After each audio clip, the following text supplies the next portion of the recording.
எவரும் எல்லோரும் நல்லா இருக்கீங்களா? சாப்பிட்டீங்களா? நம்ம மீதி சாந்தியும் சமான வட்டமாக குரான் இதை பற்றி என்ன சொல்லுது அப்படின்னா 2 2 3 3 4 4 முடிச்சுக்கோங்க. ஆனால் நீங்கள் ஆசைப்பட்டாலும் உங்களுக்கு நீதமாக நடக்க முடியாது, அதனால் ஒன்றை போதுமானது அப்படின்னு இஸ்லாம் ஒரு திருமணத்தை தான் ஊக்குவிக்குது. முகமது நபி ஸல்லல்லாஹு அலைஹி வஸல்லம் அவங்களுடைய வாழ்க்கை வரலாற்று நம்ம எடுத்துக்கிட்டோம் அப்படின்னா சைனப்புடைய கணவரை பற்றி சொல்கிறாரு. அவர் வாக்கை மீறலை, ஏன்னா அவர் 2ஆவது திருமணம் எதுவும் பற்றி பேசவும் இல்லை செய்யவும் இல்லை. அப்போ ஃபாத்திமாரோட கணவர் அலி செய்யும்போது ரசூல் ஸல்லல்லாஹு அலைஹி வஸல்லம் சொல்கிறாங்க, அவர் வாக்கை மீறி விட்டார், என்னுடைய மகளுக்கு நீங்கள் முடிச்சு விட்டு செய்யுங்க அப்படிங்கிற மாதிரி அவங்க பேசுகிறாங்க. அப்போ முகமது நபியை அதை ஏற்றுக்கிடல. அப்புறம் ஒரு சாதாரண மனிதனோ ஒரு பெண்ணோ ஒரு ஆணோ எப்படி ஏற்றுக்கிடுவாங்க? சவுதியில் பார்த்தோன்னா 4 திருமணம் முடிக்கலாங்கிற அந்த இஸ்லாமிய சட்டம் இருக்கனால ஒன்றில் ஆண்களுக்கு தான் அங்கே கஷ்டம். ஏன் அப்படின்னா ஆண்கள் தான் வரதட்சணை கொடுக்கணும், பெண்கள் வரதட்சணை வாங்கக்கூடியவர்களாக அங்கே இருக்காங்க.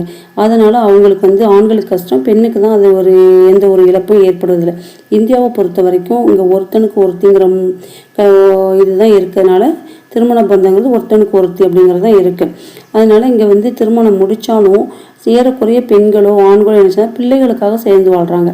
நீங்கள் ஒழுங்கான உங்கள் பெண்களுக்கும் உங்கள் மனைவிக்கோ உங்கள் குழந்தைகளுக்கோ டெக்ளேர் பண்ணிட்டு செய்யுங்க. ஏன் அப்படி செய்கிறதில்ல? 4 சவத்துக்குள்ளே பயந்தானே செய்கிறீங்க. தெரிஞ்ச பின்னாடி அவமானப்படுறீங்களே, அந்த கஷ்டங்கள் பிள்ளைக்கோ அந்த மனைவிக்கோ தானே அந்த அவமானங்கள் ஏற்படுது, காலத்துக்கும் அந்த அவமானங்கள் ஏற்படுது. நீங்கள் தைரியமாக சொல்லிட்டு செய்யுங்க. சொல்லிட்டு செய்யும்போது அவங்க பிரிஞ்சிருவாங்கள்ல. ஒன்று நீங்கள் பிரிச்சுட்டு நீங்கள் செய்யுங்க, உங்களுக்கு வேண்டியதை செஞ்சுக்கலாம்ல. அவருடைய அவமானங்கள் யாருக்கு? அந்த பெண்ணுக்கும் அந்த குழந்தைகளுக்கும் தானே. ஆனால் இஸ்லாம் என்ன சொல்லுது? அப்படி பிரிஞ்சு போகாமல் அந்த குழந்தைகளுக்கு நீங்கள் கடைசி வரை செய்யக்கூடிய பொறுப்பு இருக்குது. இன்றைக்கி கோர்ட்டு கூட என்ன சொல்லுது? மனைவிக்கு ஒரு அமௌண்ட்டு, பிள்ளைகளுக்கு மாத பராமரிப்பு செலவும் கொடுக்க சொல்லுது. அந்த குழந்தைகளுடைய பொறுப்பு அவங்களுடைய இதுதான். அதே மாதிரி இஸ்லாம் என்ன சொல்லுது? இந்த இந்தியாவை பொறுத்தவரை மனைவி வச்சுட்டு செஞ்சோம் அப்படின்னா அது வப்பாட்டி தான், கள்ள பொண்டாட்டி கள்ள புருஷன் அப்படின்னு தான் வரும். ஏன்னா அவங்களுக்கு எந்த உரிமையும் இஸ்லாம் எந்த உரிமையும் இந்தியாவுடைய சட்டப்படியும் கொடுக்க முடியாது.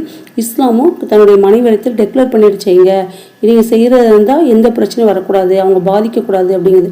அப்போ நீங்கள் டெக்ளேர் பண்ண பயந்தீங்கன்னா ஏன் செய்கிறீங்க? அப்படி செய்யும்போது அது கள்ள பொண்டாட்டி தான், ஒப்பாட்டி தான். இன்றைக்கு ட்ரெண்டு என்னென்னா அடுத்தவ புருஷன் அடுத்தவ பொண்டாட்டியை பிடிச்சிக்கிட்டு தான் ஆடுதாங்க. எத்தனையோ அனாதை மாப்பிள்ளை அனாதை பொண்ணு கிடக்கு, அதெல்லாம் விட்டுருதாங்க. இருக்கவனை பொண்டாட்டி பிள்ளை இருக்கவனை பிடிச்சிக்கிட்டு அந்த தான் குடும்பம் சீரழில்லாமல் அடுத்த குடும்பத்தையும் சீரழிக்கிறாங்க. அது காலத்துக்கும் அந்த பெண்ணுக்கும் ஆணுக்கும் ஒரு மன கஷ்டம்.